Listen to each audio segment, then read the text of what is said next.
Just a minute.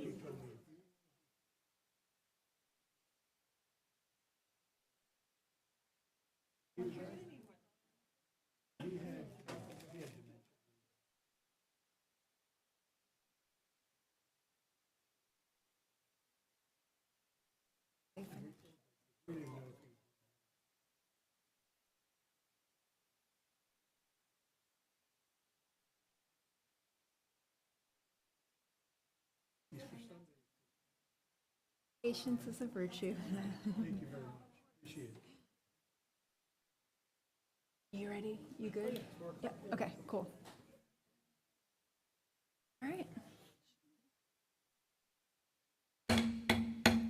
We are going to call this workshop of the Martin County School Board to order. If you would all please rise for the Pledge of Allegiance.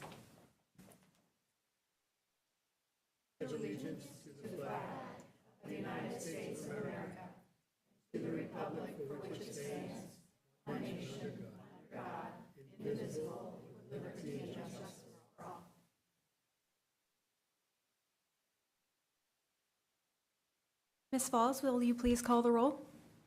Mr. DiTerlizzi? Here. Mrs. Roberts? Yes, ma'am. Mrs. Powers? Here. Mrs. Pritchett? Here. Mrs. Russell? Here, thank you.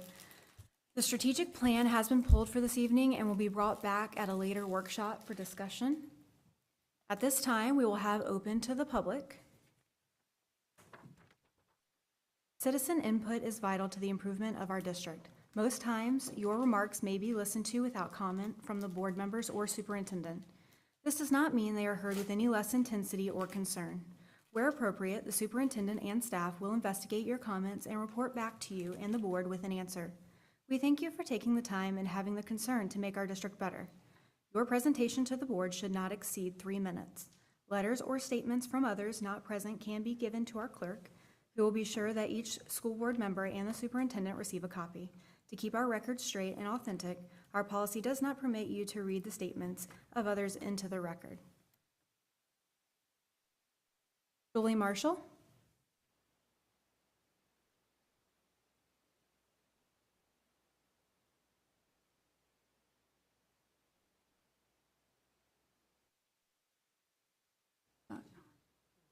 Hold on.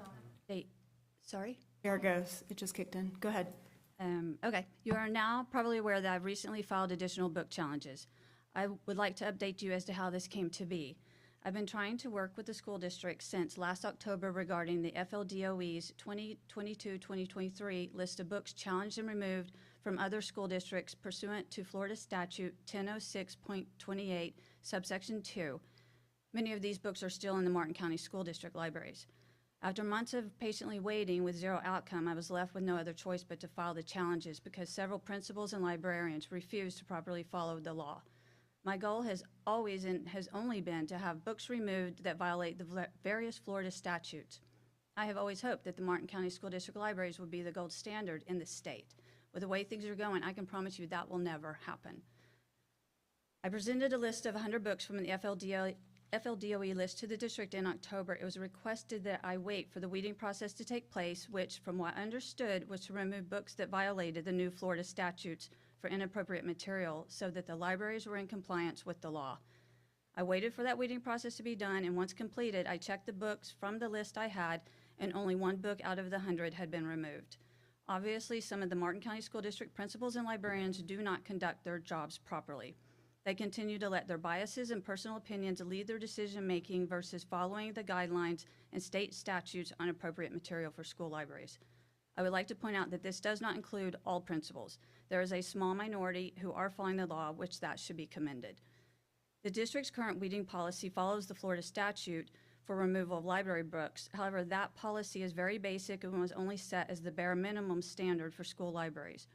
The district needs to implement a more detailed weeding policy regarding the expectations of the librarians, the weeding and book removal guidelines, the approval process for new material, regular reporting of removals and additions to the school libraries, on and on. In a quick search, I have found fiction books dating back to the 1980s, which I highly doubt are being checked out by students. Also, many of these books are adult-level fiction and should not have been in the school libraries in the first place. If it is easy for me to do these searches, the librarians can do it too. So please tell me why there is such an overabundance of outdated material, much less inappropriate material, still in the libraries after the weeding process was completed? And why are they being allowed to continue to purchase more materials? And where are they putting all these new books when the libraries are already overcrowded as it is? Another quick point I would like to make is that recently other district administrators have been brought into this matter, and I want you, the school board, to know that they also do not seem to have any desire to resolve this matter. They're just the same as the principals and librarians. Thank you. That concludes public comment. We'll be moving on to our district recognitions. Dr. McMahon, would you like to come forward to present our Odyssey of the Mind recognitions?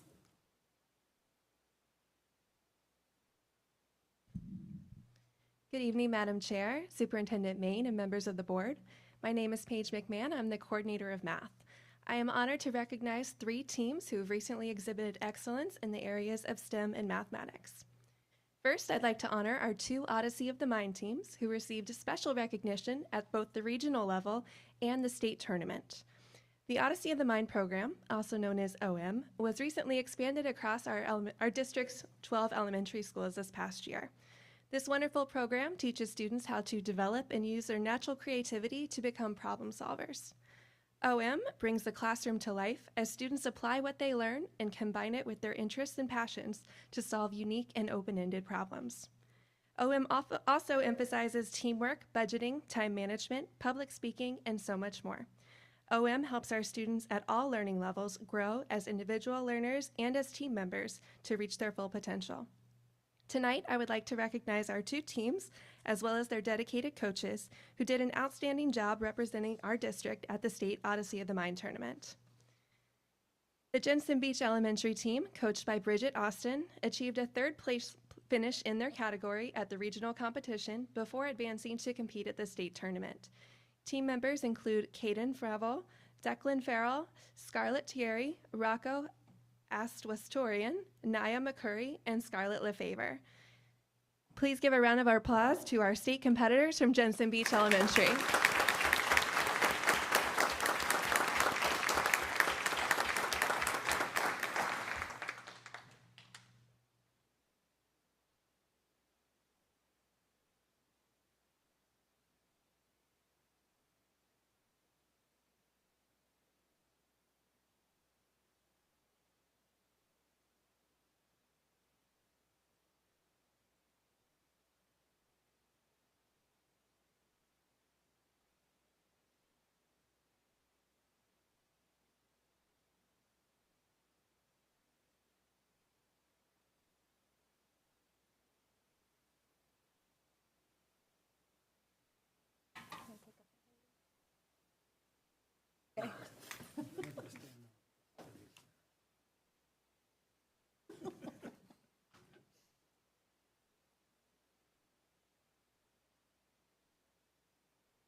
Good job. Congratulations.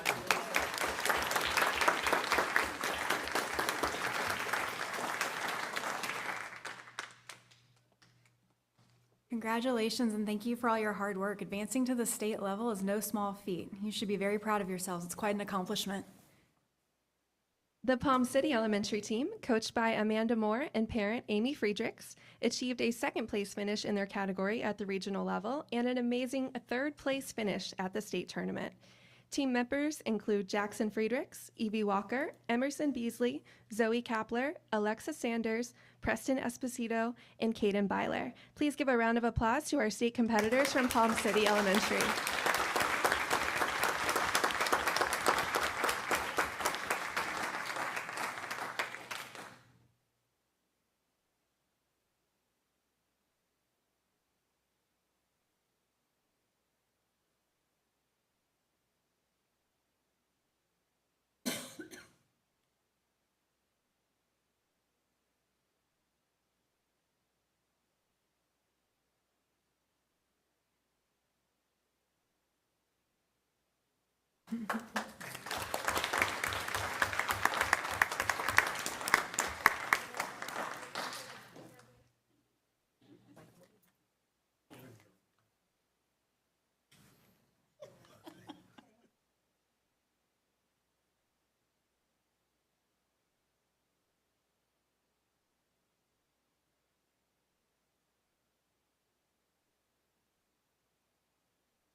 We are very excited to continue the Odyssey of the Mind program in our district next year with the addition of our middle schools. So we hope to see some of these students again next year. One more time, let's give a round of applause to all of our Odyssey of the Mind competitors.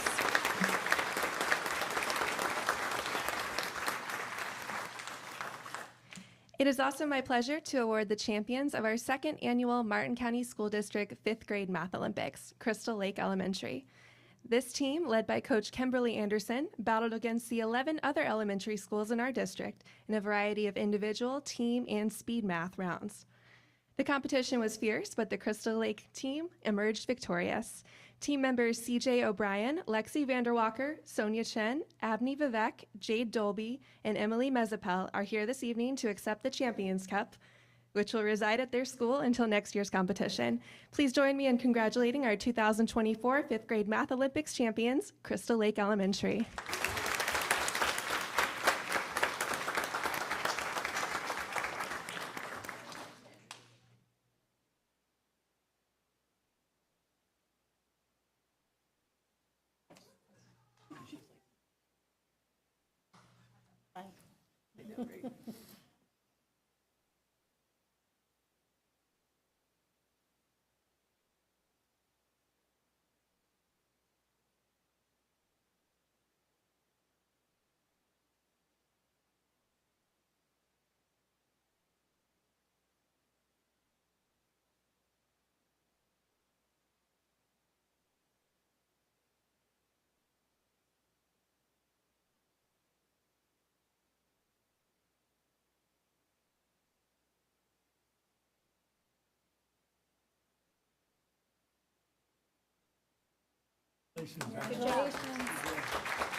All right, we will now move on to our first discussion item.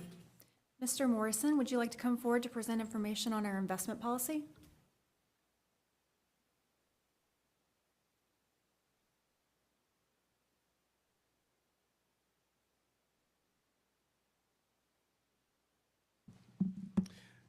Good afternoon, Madam Chair, Superintendent, Board members, members of the community. As we had last month, I have with here a special guest, Mr. Richard Pengelly from PFM Asset Managers, who will be conducting this workshop review for you. Richard, turn it over to you.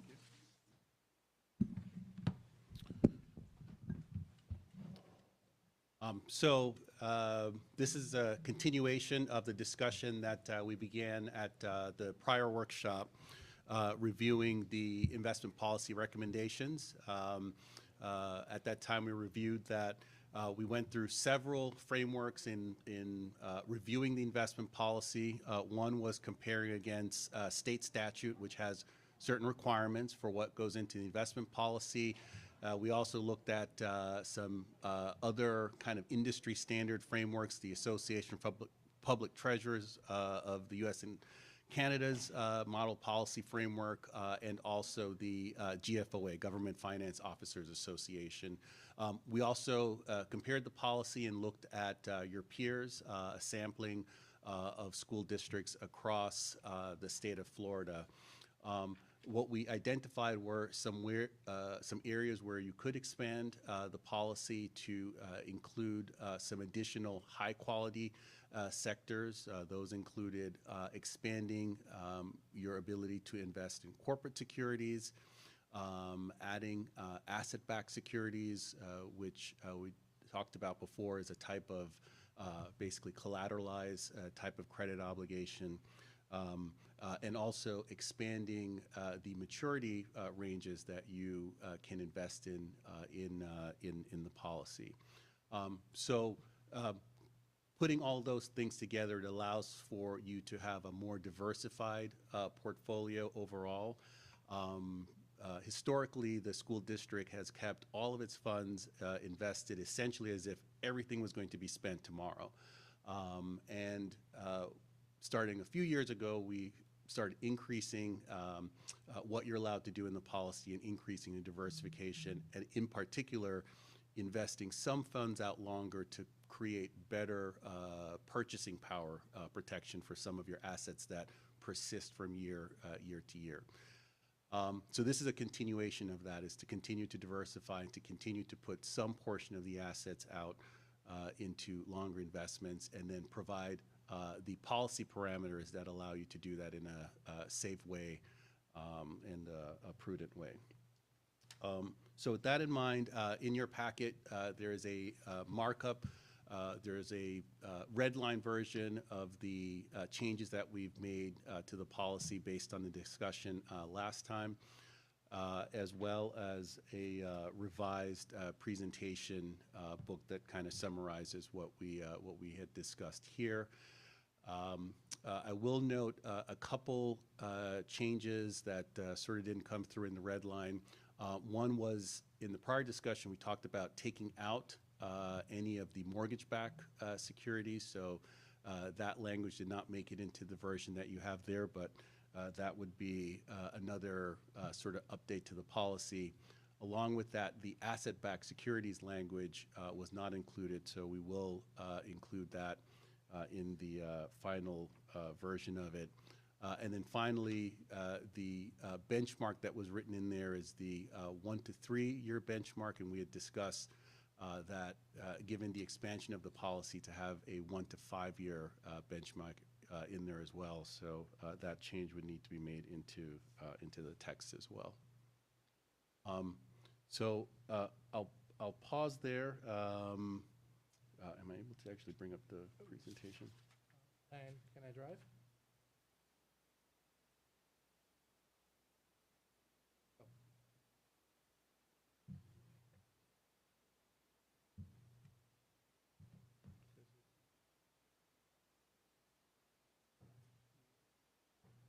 Oh, we just double click it.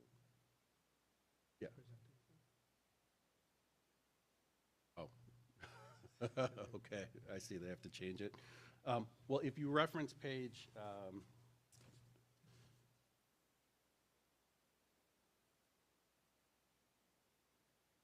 if you reference pages 8 and 9 in the presentation that's included in the packet there, it basically shows how the portfolio would change, how we would look to implement the new policy requirements once this new policy is approved. On page 8, it shows how the allocation would shift among the different sectors. So right now, the portfolio, the longer-term portfolio is primarily U.S. government securities, so we would start allocating to some of the new corporate sectors and increasing the or allocating to the corporate credit sectors.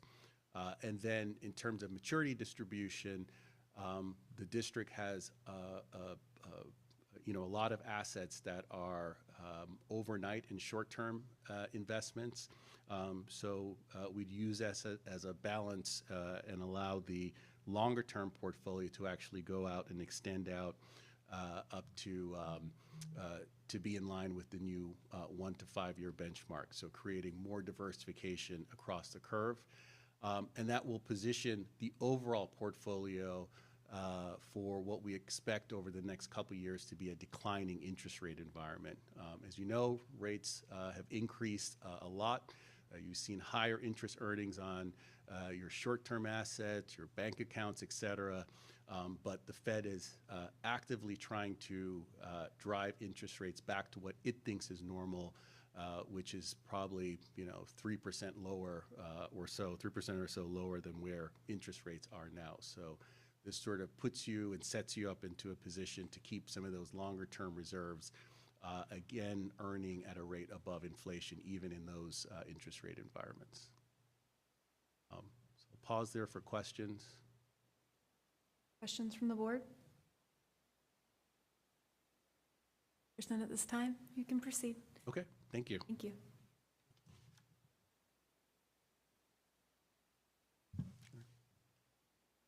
Thank you, Madam Chair. That concludes today's update on the investment policy.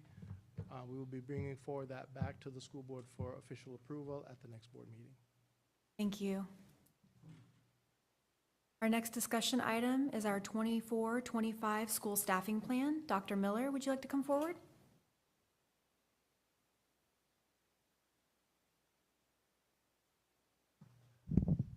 Good afternoon, Madam Chair, Mr. Superintendent, members of the board, Tracy Miller, Deputy Superintendent. And it's my pleasure to bring before you for discussion the revisions that the team has put together for the 24-25 school year staffing plan. So the team was fortunate to be able to work with a representative that we were connected with through FADS, and we had representation from the ESE and Student Services Department, from Finance, from HR, and from my department as well, working together to put this plan together. And you can see that on the red line version, we have changes made to make updates based on statute to connect to what is happening in real time here in the Martin County School District. And then also to really make clear the way that we are making allocations for personnel, and they're really based upon four principles. These instructional services required of our students at each of our schools, the ability to recruit and retain staff, to support district initiatives, and also based, of course, on our generated and allocated funds. And so that's the part where finance comes in, and we ensure that the positions that we are allocating and filling are within our budget. And so I'd like to open to the board for any questions, comments, feedback, or direction. Go ahead, Ms. Roberts. Sure, so I have a few things. On page 7 of 17, where you talk about the additional school counselors, 1 per high school, and you talk about those are funded through the voter-approved millage referendum.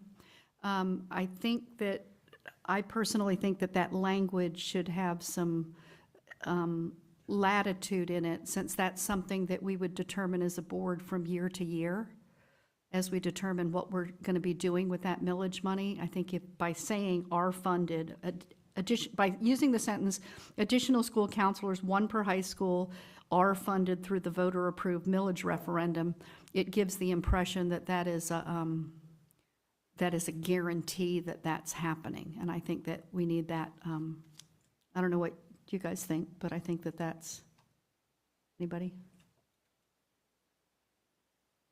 Ms. The Pritchett? question is, how have they been funded? So we have increased the number of school counselors in the high schools based upon board input and feedback. And so the funding source for those counselors that are currently in the schools are through the voter-approved millage.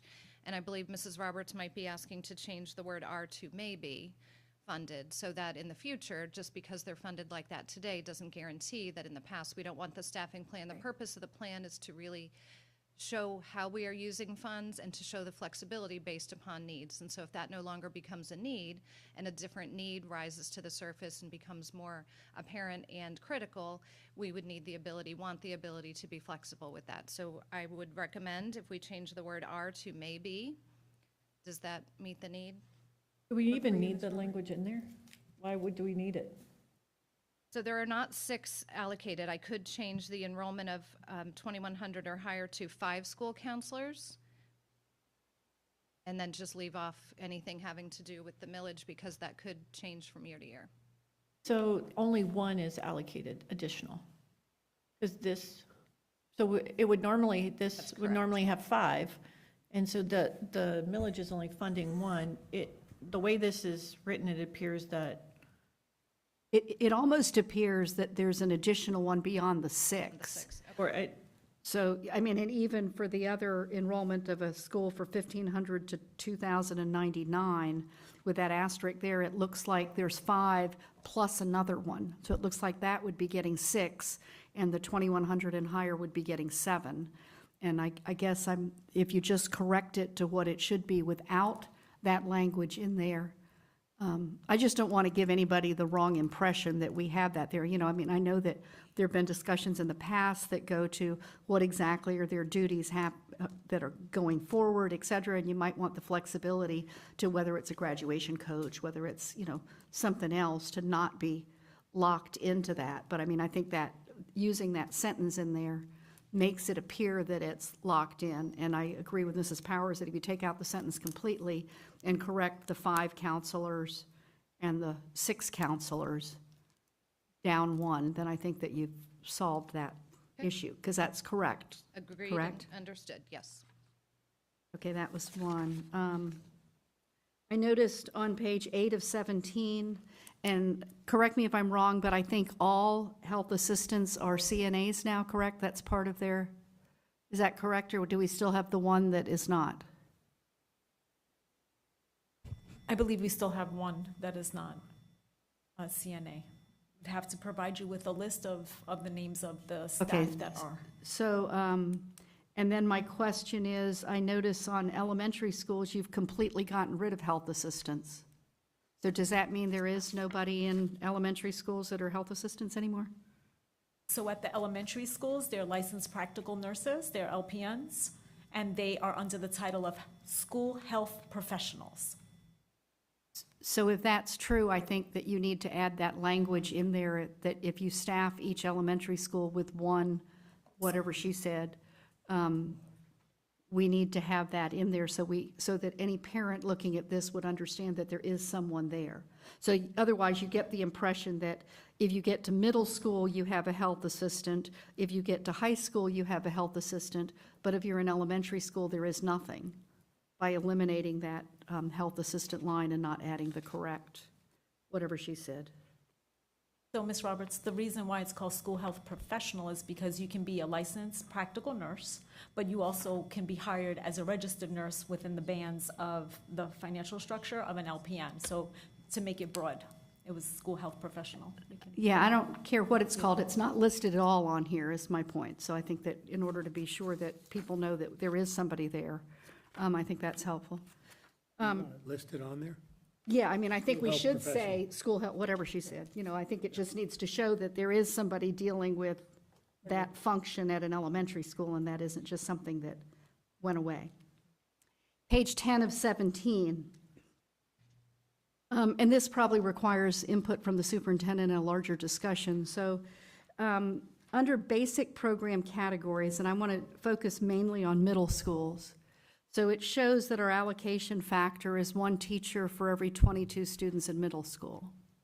And we know, of course, that, let's say, ELL allocations or ESE allocations are a more intense allocation, which creates a situation where you can have more than 22 students in a regular teacher's classroom in middle school because we're using an average. I personally think that that is a disservice to what we're doing. I mean, I personally think that whether that comes down to a scheduling issue or whatever that means, I think I think a parent who knows that they voted for class size amendment thinks that their child is in a class that in elementary school, say, has 18, and middle school has 22 students per one. And I think it is disingenuous when you walk into the classroom and you see 26 desks or 30 desks or whatever it is, and we're falling back on the, oh, yeah, that's an average kind of thing, and so therefore you're ending up with more people. I mean, I think if the intention is that we're going to try to stay to 22, we should really stay at 22 and not be at we made the number when we have the survey done, and from here on out, we're free, we're good to go. Let's just throw a couple more kids in that classroom. I don't know how anybody else feels about that, but. So I actually had some concern about this as well, because we went to a finance seminar several weeks ago, and what we were told was that the 22 can go up, but not until after October.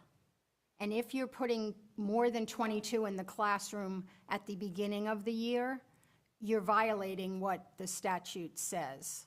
So my understanding, I do understand there are cases where more students have to be put into those classrooms, but they need to start at the beginning of the year with the 22. And I know in some cases throughout the district, that wasn't the case at the beginning of the year.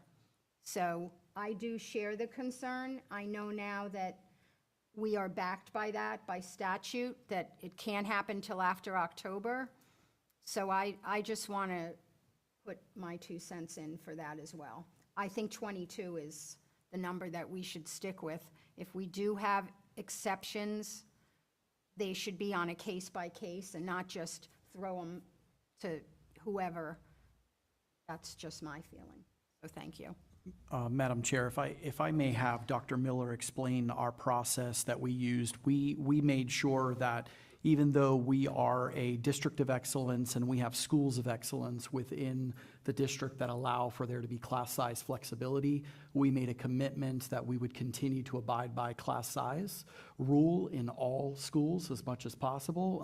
And so she can let you know what we allocated based on those 22 and the 18 number. There might have been times where we had to collapse a class because we lost a teacher, and those numbers artificially inflated until we were able to adjust the rosters and get those students displaced to the other teachers' rooms to bring those numbers down. On both occasions, when we do the FTE counts, we are within class size per the state, and we have to sign off on that and submit it to the DOE, and both times we were within class size. So I do want Dr. Miller to just address that. Sure. So you've heard the term class average or school average. So you can look at the allocation factor based on individual classes. So in other words, Miller's class versus Maine's class, there wouldn't be more than 18 in each room.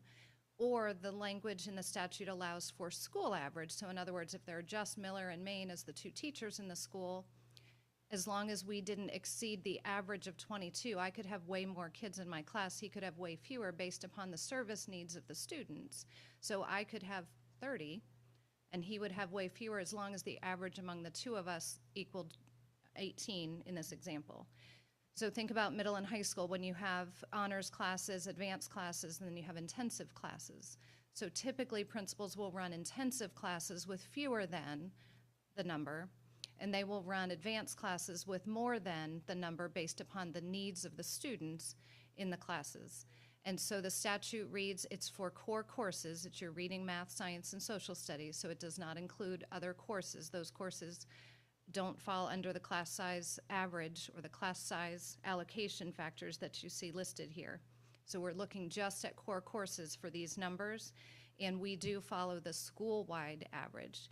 If I'm hearing from the board that you would like us to follow something else, it would be more expensive. We would have to hire additional teachers in order to abide by the average per class. So in other words, if we each have 18 in our room and 1 new student moves to the school, we would literally then have to post, interview, hire in order to maintain that. So that's where I heard the case-by-case basis. I'm not hearing the board saying you would hire a teacher for 1.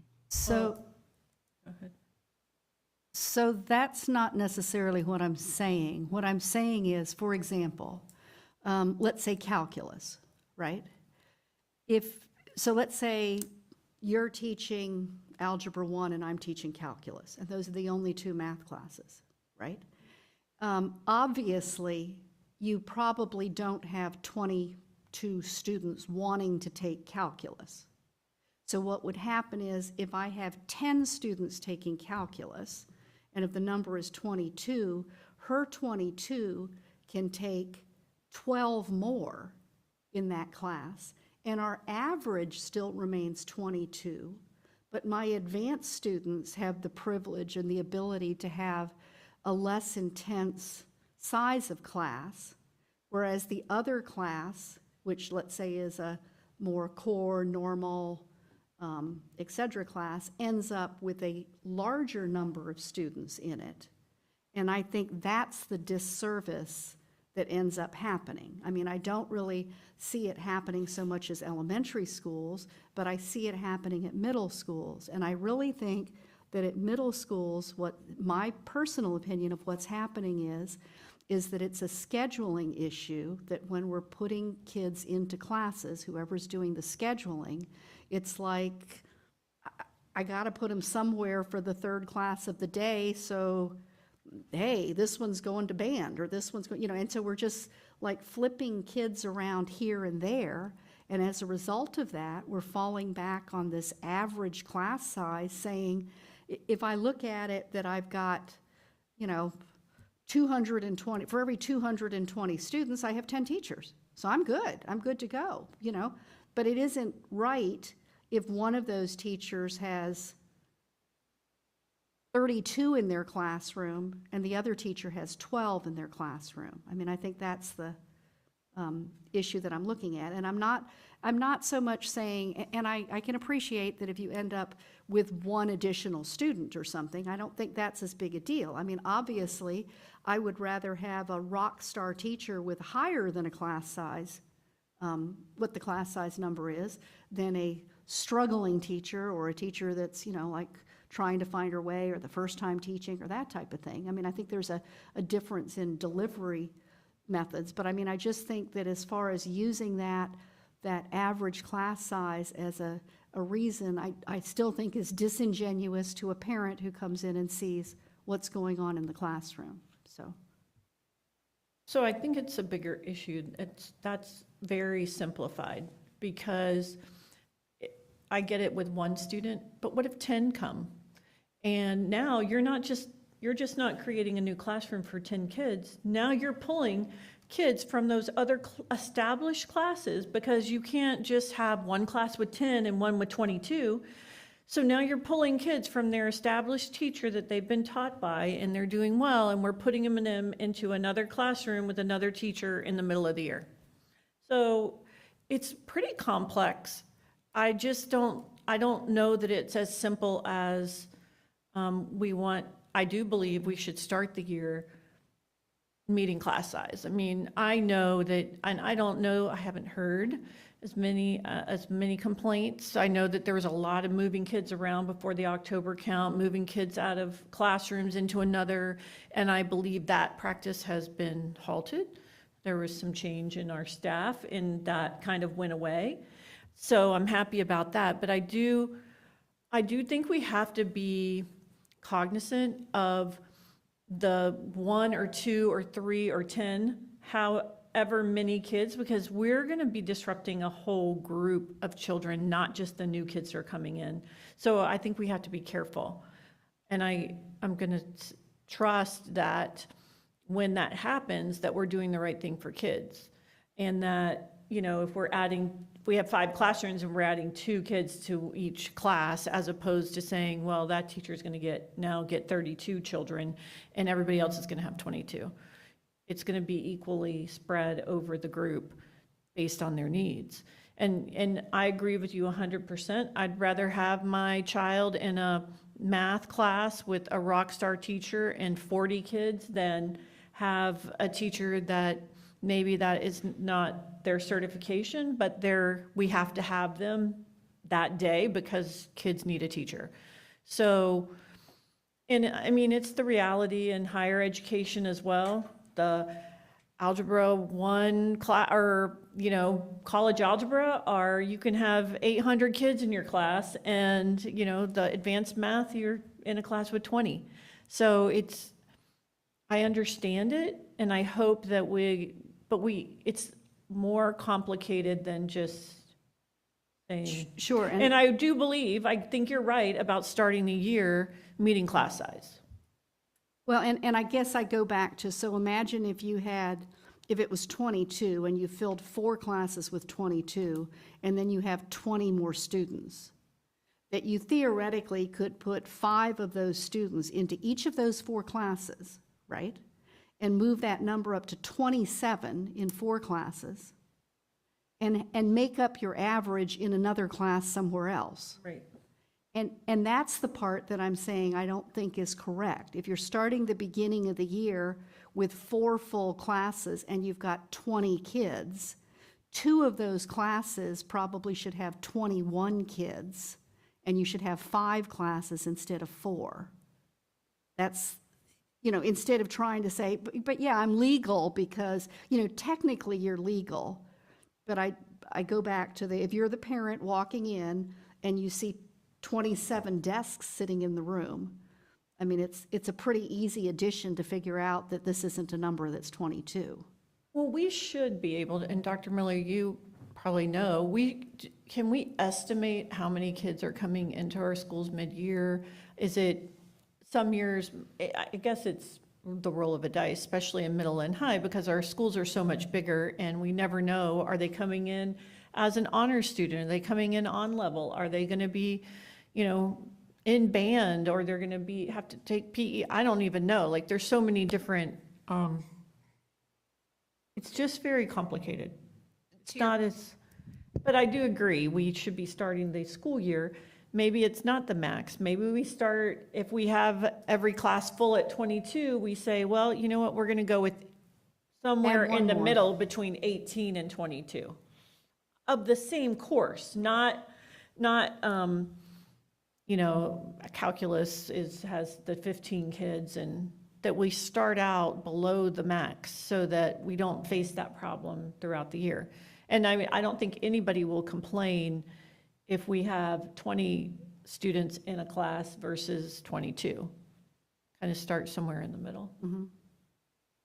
But it would be less than that if you had 5 classes. I mean, you're still taking 5 classes of 22, and you're still not going to fill a whole class, so now we're going to be even starting probably below the 18.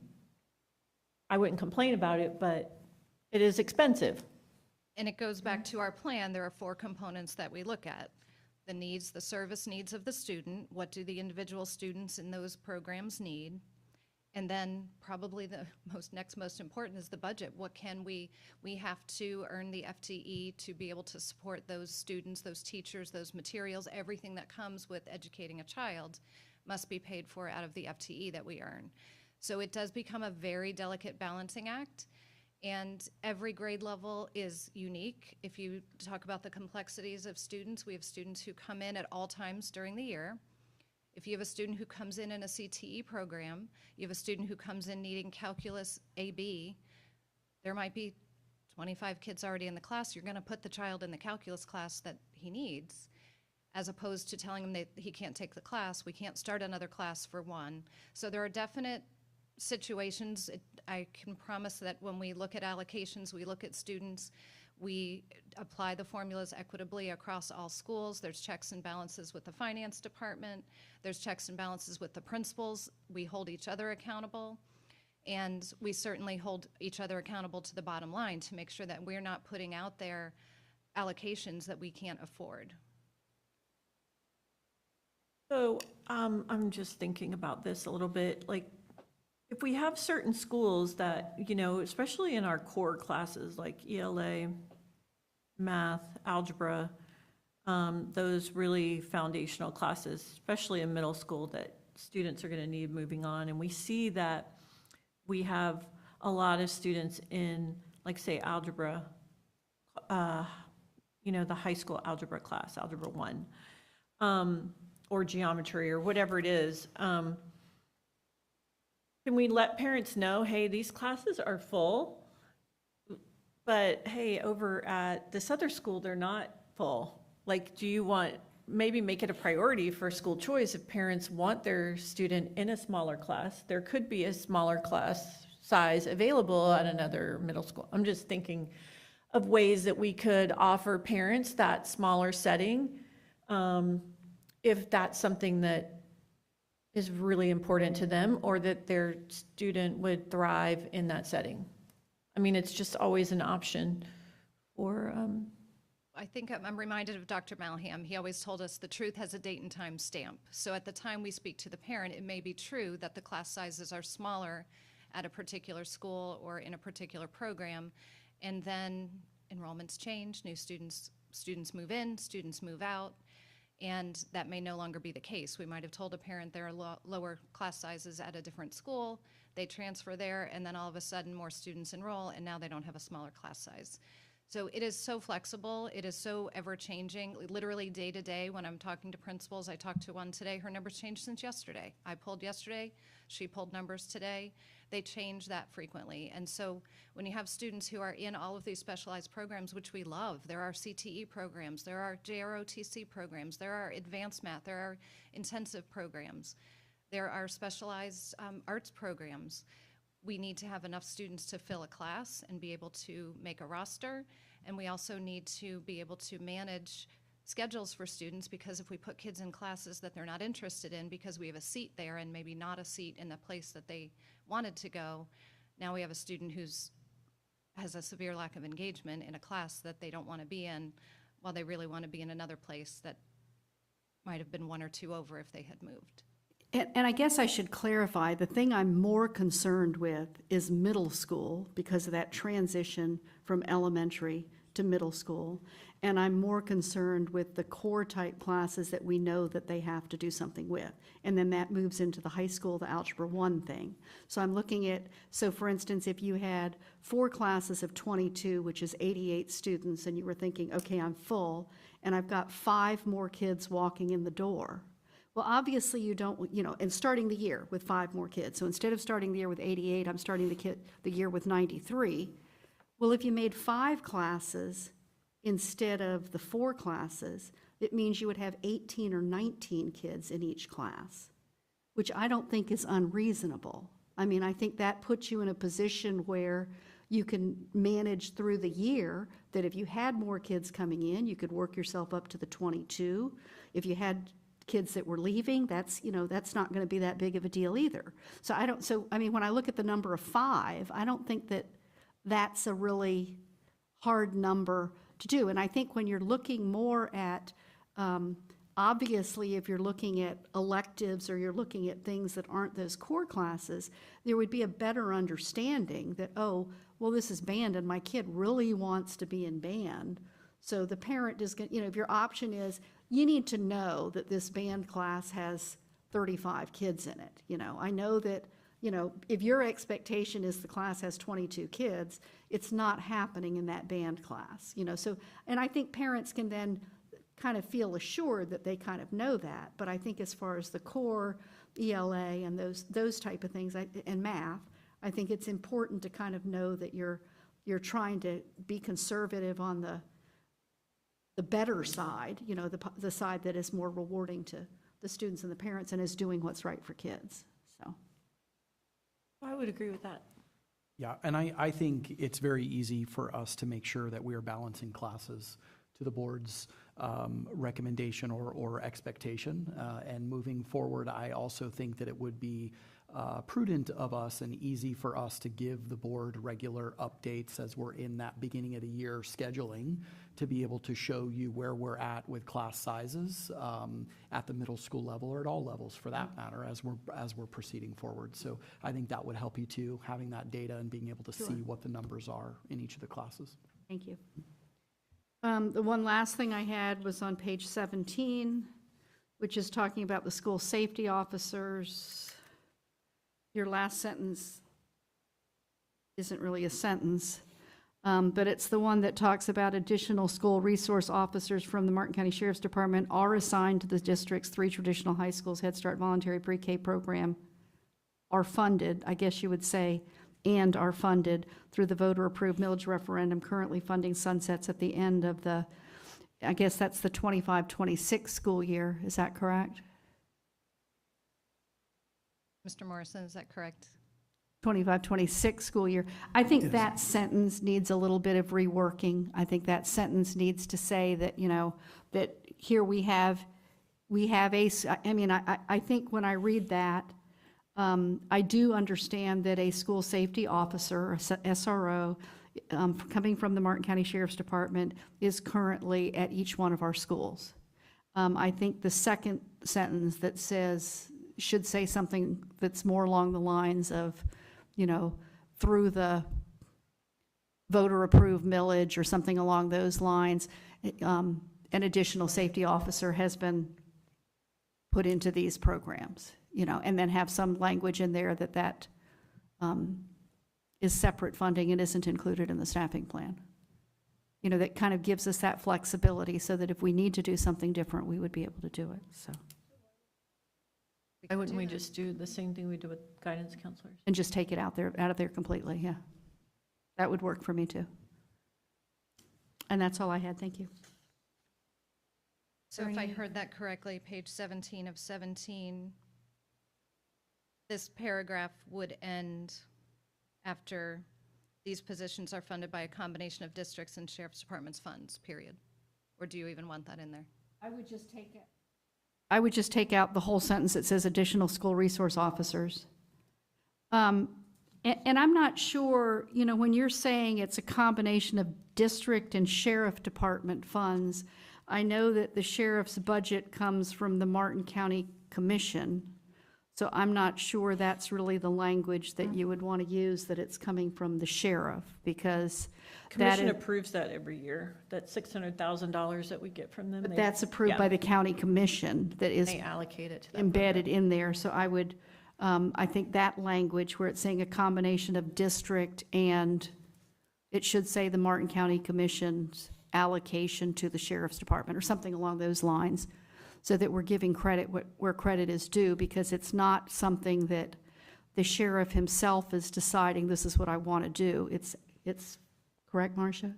It is the, I mean, he supports it, but. he supports it, but the Martin County Commission is putting it into his budget and earmarking it for us. He can't- Exclusively for us, yes. So it's incorrect. I mean, I just think it's not really necessarily technically correct when we're saying it's coming from the sheriff, because it is coming from the Martin County Commission. I think we should give them the credit for that. Understood. Would you like me to take that out because there is the combined, then there's also the millage there, that could change from year to year? We don't mention how other funds are secured in other areas. Would you like the sentence out? I or would just is say this these changed? positions are currently funded by a combination of district funds and an allocation from the Martin County Board of County Commissioners. Thank you. Why is Frank waving at us? If I may, I'd like to add something. The sheriff's office does kick in also. So 600 coming from the county, but also they kick in a share of what the overall number is. So it's a combination of all three. They The- use the 600 to offset what they're charging us, but they also kick in a part of it. They don't collect any money. The county commission collects money. So where are they getting their money from? Bake sale? County Commission. County commission. So I think their money is coming from the county commission. All of it. All of it. All of it. Anything Yes. that the sheriff gives us comes from the county commission. The sheriff has no ability, short of a bake sale, to come up with money on his own. I mean, he doesn't. I apologize. I thought you were saying that the sheriff's office charges us the full amount for the SROs, and they weren't kicking in anything towards what we are charged at the district. So they're not charging us the full amount of what it would cost for all the SROs to be on our campus. They do kick in some. But I could be, yeah. I would just say the Martin County Commission, because they don't have bake sales, so. Are there any other questions from the board? Thank you so much. Thank you. All right, our last discussion item is our student code of conduct. Dr. Estevez, would you like to come forward, please?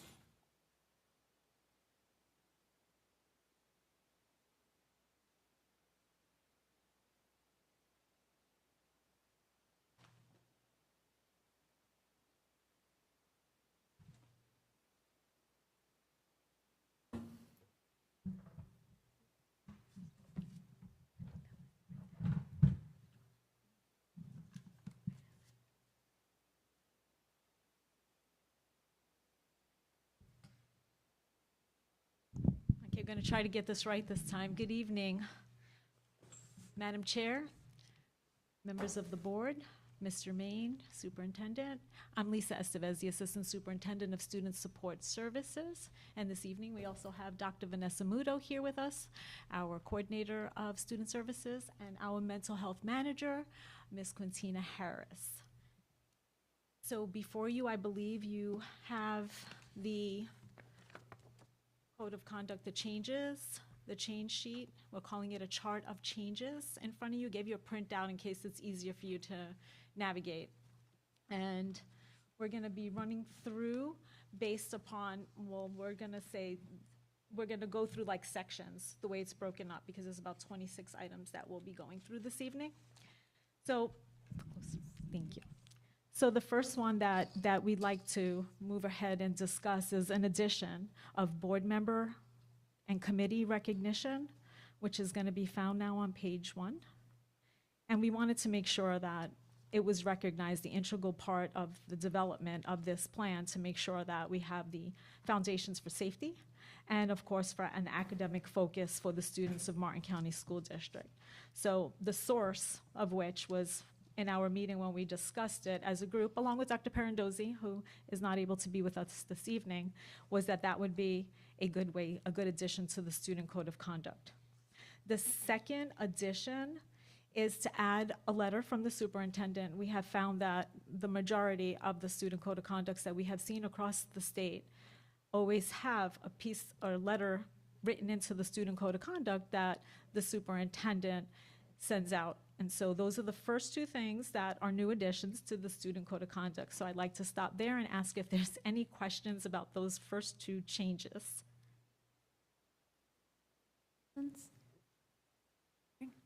Okay.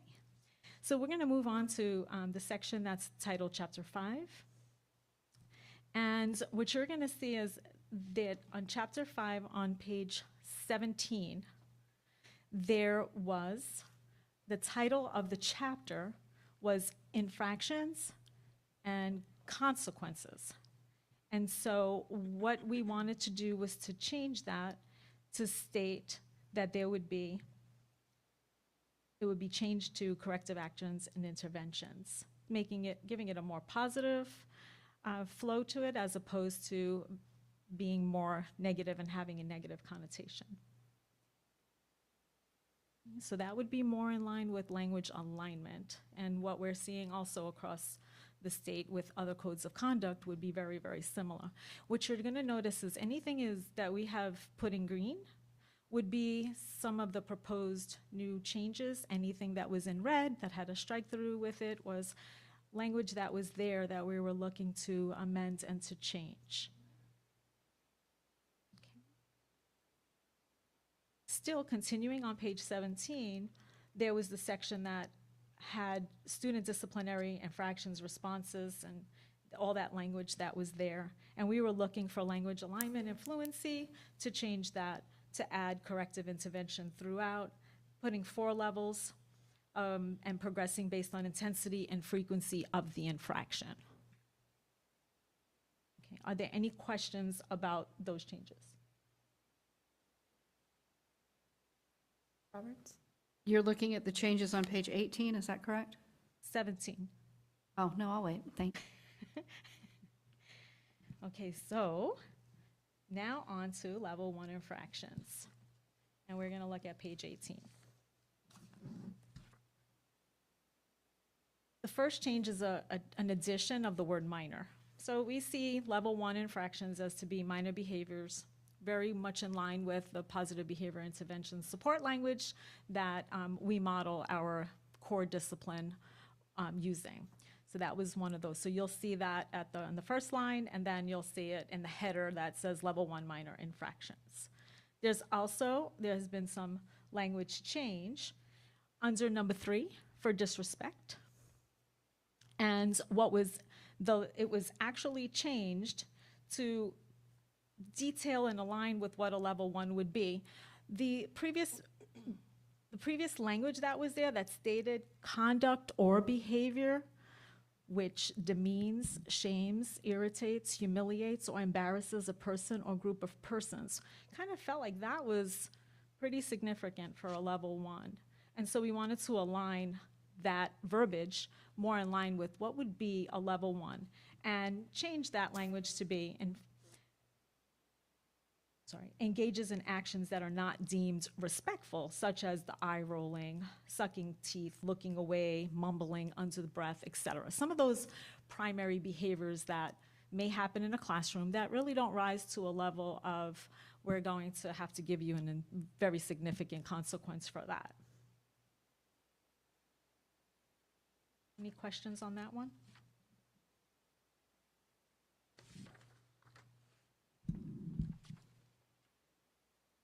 Okay, the next one we're going to be looking at is still on page 18, and it is the technology infraction.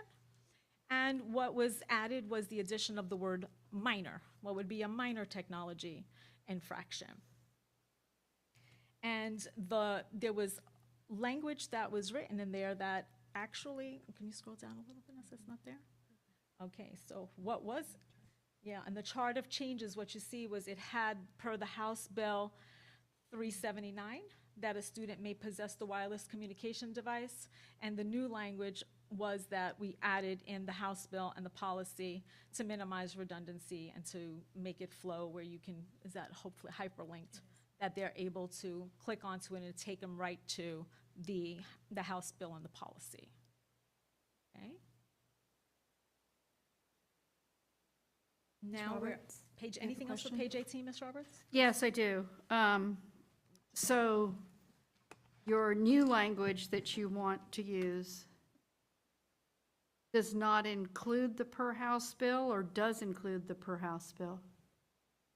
When I'm looking on your, It should, we are saying yes to include House Bill 379 as the new language and be hyperlinked in there. so not include the written out per House Bill 379, a student may possess a, do you want that in or not in? That's Not what I'm in. asking you. Just to have it linked to the, You just want it linked. So technology infraction would say unauthorized use of wireless communication device. So on my page 18, it's not red with a line through it. you are correct, Ms. Roberts, we So noticed that would be red with a line through it, and the only thing it would say, it would end with the unauthorized websites and then have the hyperlink. Is that what we're doing here? You are correct, Ms. Roberts. Okay. So do we want to put a link to a House bill with no implementing the language implemented into statute? Because the House bill language may not be the same as what goes into the statute or rule. And so I think our thinking with this one, you'll see technology infraction at a later time, we have the policy. This is more in line with a minor infraction for technology, unauthorized use of, not something more significant that requires, we have it in one of our other charts of changes to add the technology with the policy that would be opened up and looked at for that. I mean, we can leave that out if needed. I and don't just think we leave the should reference a language. House bill, is what I'm You want- saying, is okay. because a House bill is going, we're going to have we could have another House Bill 379 next year, and it's not going to be referencing technology. Okay, so we'll remove that House Bill information from there. We won't link that in. So I still had, We can add Mrs. Powers, how about adding in here also the policy for that? Adding in the policy, the technology policy. Because we can do that instead of just leaving it as a standalone with nothing there. so I have a comment for my board members to consider. So in our code of conduct, we have 3 chapters. 7 is transportation, 8 is technology, and 9 is dress code. So those are 3 chapters that have specific language in those chapters. And I think it's important that the language in those chapters corresponds and is consistent with what is in, whether it's level 1, level 2, level 3. I also think that in any level 1, level 2, level 3, or level 4, that has to do with those 3 topics, we should be referencing those 3 chapters. And we should be calling those things out to say, because I talked to Ms. Estevez earlier today, I don't want to be in a position where we have 2 pages in a code of conduct that give 2 conflicting pieces of information. You know, and when I look particularly on page 47 and 48 for technology, the first part of it, the first full page and the half page on page 48, look like Mr. Adrian had some hand in, because it looks like that has to do with laptop computers.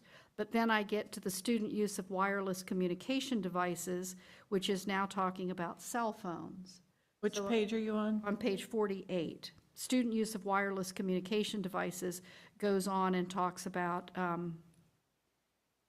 the very last sentence, use of wireless communication devices at any other time is prohibited. Devices must be powered off, not just placed in vibrate or silent mode and stored out of sight.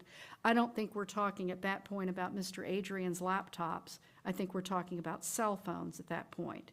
Even though all the stuff ahead of that, the student use guidelines, the account security and safety, all that other stuff that came on page 47, I think is more like what we're talking about with ET, and we're talking about the laptops. But I think we've morphed into adding an additional thing on there that has to do with the cell phones. So that's one. I think that those type things that are between the levels and those 3 chapters need to have some consistency. I also think, and I'll bring up at this time, I think that the most significant things that in my mind we want parents to know for this year's code of conduct have to do with vaping and cell phones. And I think regardless of what those things look like, I almost feel like early on, maybe after Mr. Main's letter or something, there should be a dedicated page that says, hey, pay attention to this. This is something we really want you to know, that this is our policy for vaping pens. You bring a vaping pen in, we don't care if it has alcohol or has tobacco in it, has THC, we don't care what it is, this is what's going to happen with that. And as far as cell phones go, this is the rule for cell phones. You don't have to dig through and try to find it. You don't have to do anything else. This is what you need to know. If you're going to bring a cell phone on campus, it's at your own risk. It needs to be powered off except during these situations when it can be on. And that if you don't do this, this is what's going to happen to you. And I think by doing that, we're not creating unrealistic expectations for people to try to figure out, do I look at the technology? Where do I go to figure out what's happening? I think Yeah.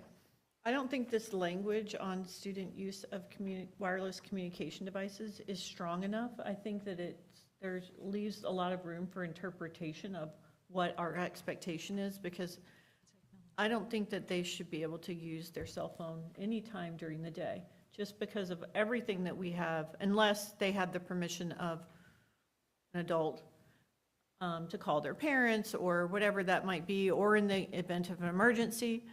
But this kind of leaves it open, like they may not use the device during instructional time. Well, that's not true. They cannot use it anytime without the permission of an adult.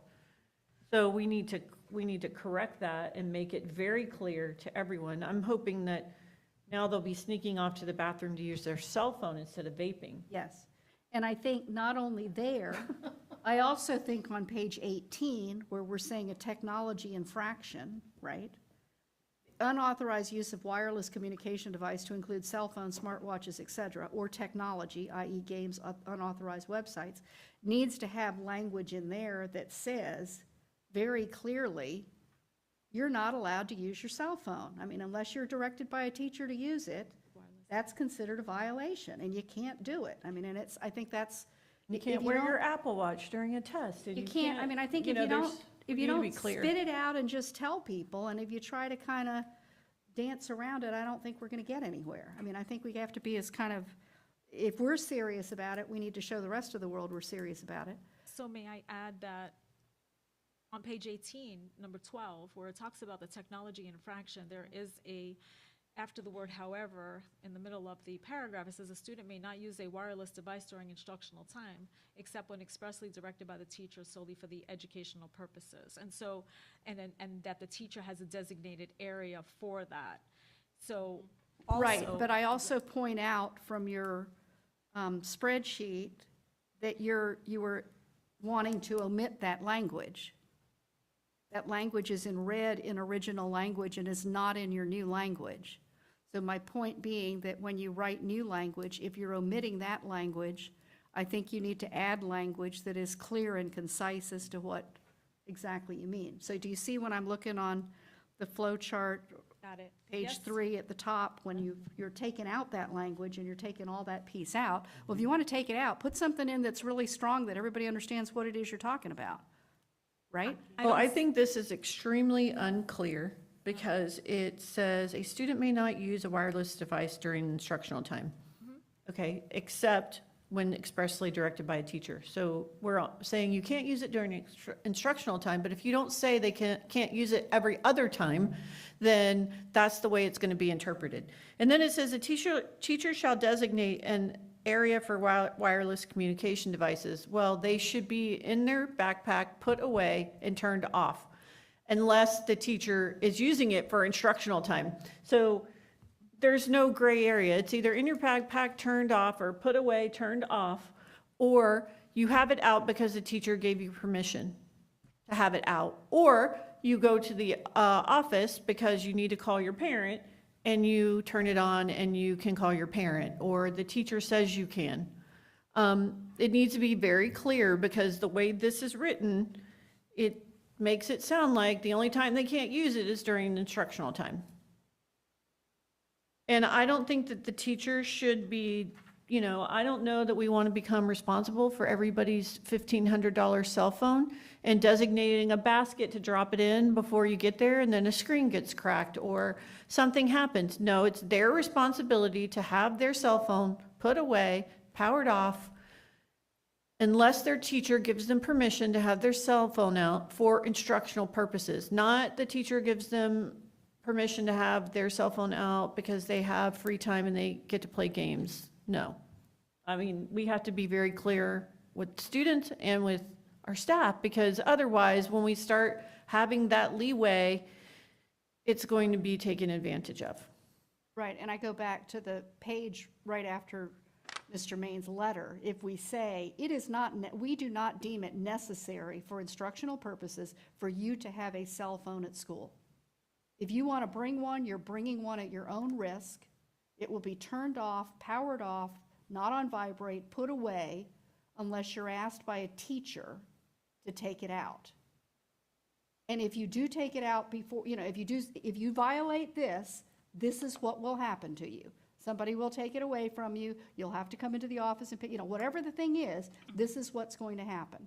So it's very clear to some millennial parent that if you want to send your $1,500 cell phone to school with your kid, this is what's going to happen. And you need to understand that this is what our expectation is. And if you're going to try to get a hold of them, with the thing that if you want to get a hold of your kid, call the office and we'll get a message to them, and it's kind of like, you don't need to be texting your kid in the middle of the day, did you want spaghetti or tacos for dinner? I mean, if you want to ask that question, call the principal and tell them you need to know from your kid what they want to eat for dinner, But it doesn't need to be something that's, we're in the business of educating children. We're not in the business of being responsible for people's expensive devices and dealing with that. So, I mean, I think that's a... Well, and I think we have to, parents have to understand what kids are doing with their cell phones and the inappropriate things that are happening at our schools. They are videotaping each other, they're taking pictures of each other, they're videotaping teachers. It's inappropriate. It should not be happening, and they just need to have their cell phones put away. I mean, honestly, it's just, we have to draw the line, and I don't see an area where we can say, oh, well, maybe when you're at lunch, or when you have study hall, or, because it's gotten so bad, the bullying that's happening during school hours is appalling. Ms. Pritchett, did you have something? I'm wrestling with the word minor. Well, because on page 23, our level 2, there's another technology infraction that's a major. So this is unauthorized use of the wireless communication device. You know, I took my phone out, I shouldn't have had my phone out. My teacher said to me, put your phone away. You need to have it in your backpack. It's not instructional time. I didn't give you direction to use it. And so that is what like a minor violation is. Like the first time a kid takes out a phone, you're gonna have a conversation with them about it. You're not just gonna automatically go to a level 2 and give them 5 days out of school suspension because they took the phone out of their backpack. I mean, But from the sense of we're trying desperately to curb phone usage. So the first time, yes, I get that it's minor, but we're padding these things in a way that's giving them another opportunity. And I think the language needs to represent what you're saying. We don't want phones. So I get the word. I'm just saying it seems in some cases it's a mixed message. So I think one way that we may be able to combat that is that last sentence that talks about a teacher shall designate an area, and we can strike that, and we can put what I heard some of you saying is that the cell phone must be turned off in backpack. So maybe some students don't carry a backpack, maybe they carry a purse, I don't know, but we can craft some language to say that so that it's not in use. Let me try to be really clear here. Since if I do a level 2 violation, it doesn't mean I'm going to get an out-of-school suspension for 5 days or less. You have the ability to give me up to that. You have the ability to do other things. You can pair me with a mentor. You can have me have a little sit down and talk to me. You can call my parent, etc. My feeling is that that technology violation should not be anywhere in level 1. It should come completely out of level 1 and move up to level 2. And that we should say we view technology violations as a level 2. Quit trying to make it into, oh, well, yeah, but it's their first time they took it out. It's the first time. If it's the first time they took it out, it can still be a level 2, and you can still have the talking to and the shaking the finger at them and all that other kind of stuff. You still have the ability to do that. But if you're going to be serious about something, my feeling is to be serious about it and to say, okay, we view this as a level 2. We're not going to find, yeah, but if it's the first time you happen to do this, they can still end up with those consequences. My concern with that is we practice progressive discipline, where we have to have an opportunity to have a conversation the first time when something happens with a student. When you look at the technology infraction major definition, it's stronger by using some of the words as malicious intent. So if a kid is taking out their phone, and we all know how students are attached to their phones, you're right, we have to make a stand because of the things that happen in between classes, during class, taking pictures. And so the language in the minor section, making it a designated that they keep it where they're supposed to keep it, as opposed to keeping it on the desk in a place where the teacher told them, keeping it out on the desk or in their pocket. And doing that, they'll still be able to issue a consequence for that first time. And moving into now it's systemic. We're talking about disrespect at this level. If we've had a conversation about it once and now we are having this conversation again, now you're looking at, yes, we can. So we're not going to give a counseling for a student who's defiant and consistently takes out the cell phone in the middle of the class. So I think taking it out of level 1, that doesn't give an opportunity for Well, practicing why doesn't appropriate it? If you're behavior. allowed to use for level 2, if you're allowed to use the consequences for level 1, why doesn't it? Explain that one to me. So most of the times, what we are recognizing when staff are giving an infraction for a technology infraction for a level 2, they are not adhering or they're not administering a level 1 consequence for it, because it has gone to the level that it is far more significant than me just giving you a slap on your wrist and saying, that's it, you took out your phone, you're getting 1 day of out-of-school suspension. We see when it rises to that level of So isn't use- that a training issue rather than I rather would than a say- where I put it issue? But I would say part of it is training, and anything that we put in here has to be trained, because anything in here, that's gonna be a change. But what about the fact that we're, again, a PBIS district where we're talking about positive behavior intervention support, and we are trying to model and shape behaviors and teach expectations.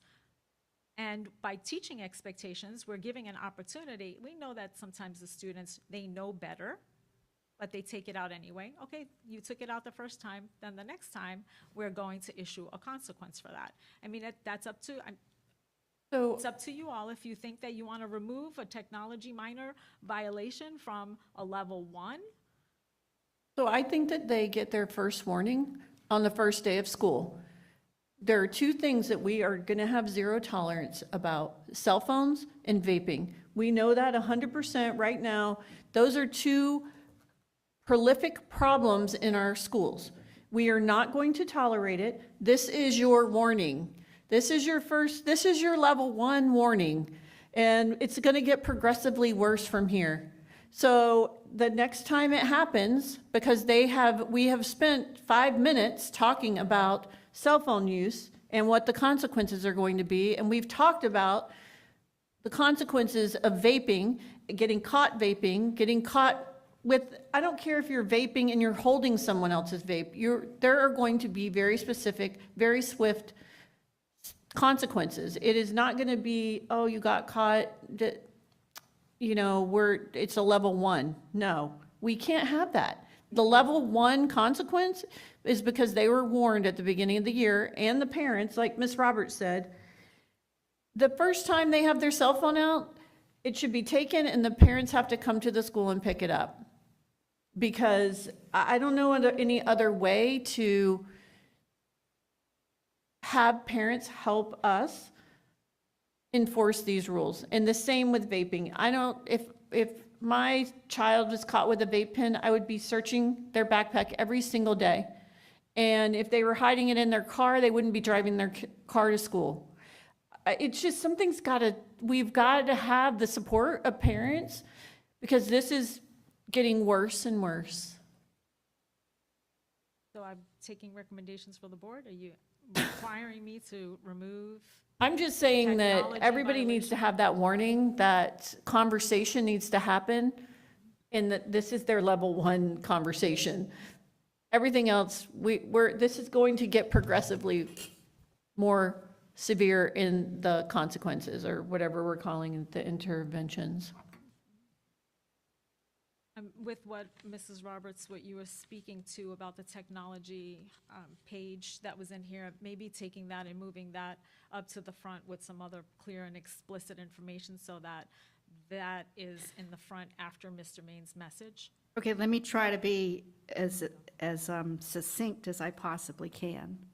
So my wish, if my board members would agree with me, I don't know, is on page 18 where it says technology infraction, number 12, would come out completely and would not appear there.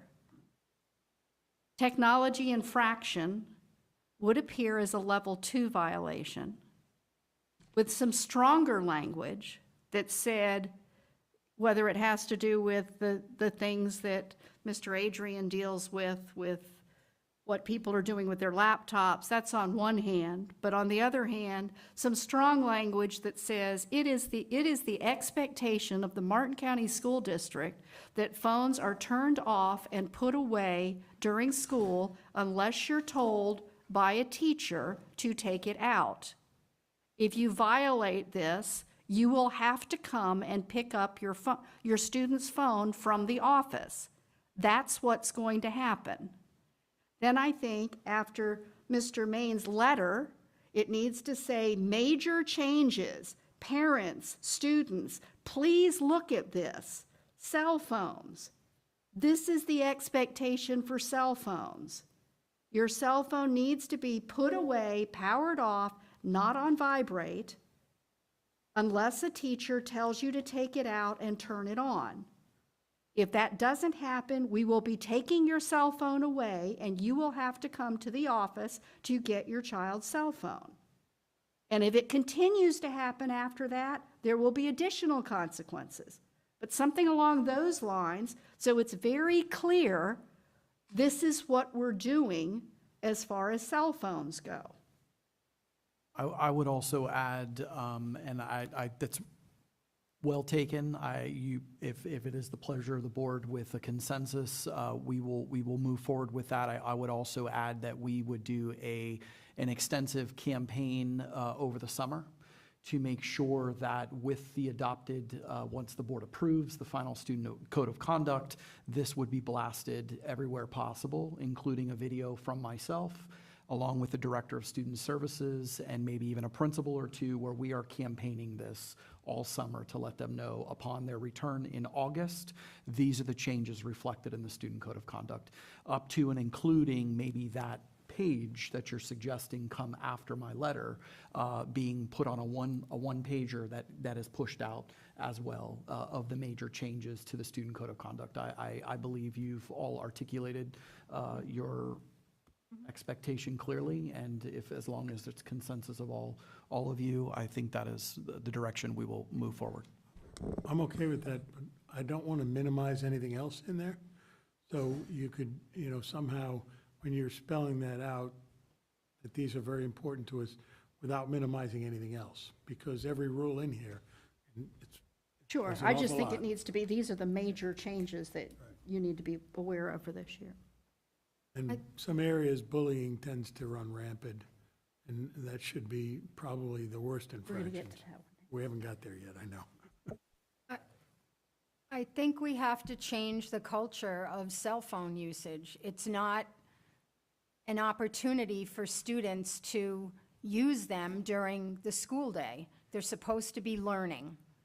And if we make it, that's why I wrestled with the word minor, because it makes it sound like it's okay. Like a minor cut or bruise. It's okay, you'll be okay. I like the idea that it comes out of level 1 completely, and I agree with my fellow board members that have said that so far. Okay. All right, so let's see. Oh, the chart changes. So there's a hyperlink, we can click on that? I don't know if we can. So, Lisa, can you speak into the mic? yeah, Hard to sure. hear you. So what we're going to look at right now is the level 1 responses and the, that are called now corrective interventions. And it's something that we've had in there for a long time. And so the way you'll see there's red and there's green all over it, but how it was figured we would put them in is kind of by using a hierarchy on certain things that would happen. It's not necessarily in an explicit order, but as you can see, going from, say, secondary has behavior plan / contract crossed out, and it has maybe bus suspension first, then confiscation of an item, then detention. And so like you can see, like these would progressively be more involved, these corrective interventions, than the way that they were initially. And so that's what that chart is showing you. There was, the reason why we decided to look at that is because we were having some administrators thinking that, or when they were giving the discipline, that it had to go in maybe the order that we originally had it in, and it wasn't ordered that way. It was alphabetical. So now we kind of did it in a hierarchy. So that was the change for there. Any questions on that? Where is the hierarchy? So like if you're looking Where is at- the hierarchy? So you can confiscate an item would be something that you would probably do first. You might not right away go towards counseling and direction with the student. You may give a detention if they have, huh? You didn't put it in? I'm on page 19. You So it has did it the- alphabetically and not hierarchy. Apologize for that. They decided to put it into the hierarchy and not hierarchy. It's still alphabetical. Okay, it's isn't it? alphabetical, yes. My apologies, my apologies. So what happened is that there was some work that was done on it outside of my involvement, and we had discussed doing the hierarchy, and it turned out to be that they chose to stay with it in alphabetical order, okay? So that's what you see there. And the next page, which was, let's see, page. So it's going to stay in alphabetical Gonna order? stay that way. Okay, all right. Yeah, it's gonna stay that way. Those are the options that would be available for a level 1 corrective intervention. Okay. Okay, we are on. Now, here we go. Now, we're gonna be moving into, actually, no, we have on page 20, we have pursuant to Florida statute 1003.05, and that was taken out because it was defined in school suspension, not relating directly to dress code. It was going to be in the glossary in the future. So for the third or subsequent offense, a student shall receive an in-school suspension for a period of 3 days. So I think you guys just removed the language pursuant to Florida statute 10, because we do have dress code in here later on with the statute in there. And the X that you see in the box is because looking at where it said transportation, dress code, and technology violations are found in following chapters, we didn't think that it really needed to be there. It didn't have or serve any value by sitting there in a box. So there's lots of cleaning and alignment that needs to be done or needed to be worked on. So now, moving on to level 2. And in level 2, we have number 27, and it used to be number 4. And number 4 is the defiance and subordination infraction. And it used to be, right. It was out of alphabetical order, so it was placed in ABC order. Okay? And let's see. So now the next one, we're going to move to page 21. Yep, page 21. And this is the one that talked about defiance and insubordination and failing to comply with a directive. Over here is where we added the policy, school board policy 7412, which we added such as but not limited to refusing to depart a restroom or a changing facility designated for the opposite sex. So we added that in there under defiance and insubordination to meet that language under school board policy 7412. Okay. 7421. And there is a misprint on your paper. It says 7421, and in the code of conduct, it's 7412. So we'll make sure that it aligns properly with the appropriate school board policy there. Madam Chair, can we take a 5-minute recess? Yes. Thank you. We will now take a 5-minute recess.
We will now resume this workshop of the Martin County School Board.